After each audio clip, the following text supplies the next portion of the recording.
सायली, अगं दुपारी फोन लावत होतो तुला मी. तुझा फोनच लागत नव्हता. मला टेन्शन किती आलं माहितीये का? राधा भेटली होती. मग म्हटलं काय करावं, तर तिच्यासोबत वेळ घालवला. बर, असं होय. नाही, बघतोय मी. तसं पण तुला तिच्यासोबत राहायला जास्त आवडतं ना? हो, कदाचित. म्हणजे मला काय मनातून काढूनच टाकलंस की काय? अजून तरी नाही, पण विचार करू शकते. अगं ये. नाही रे, खूप दिवसानंतर भेटली ना ती.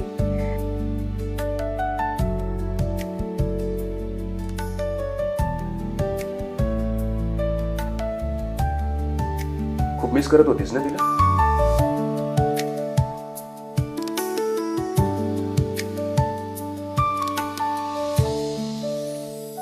दिसतंय तुझ्या चेहऱ्यावर.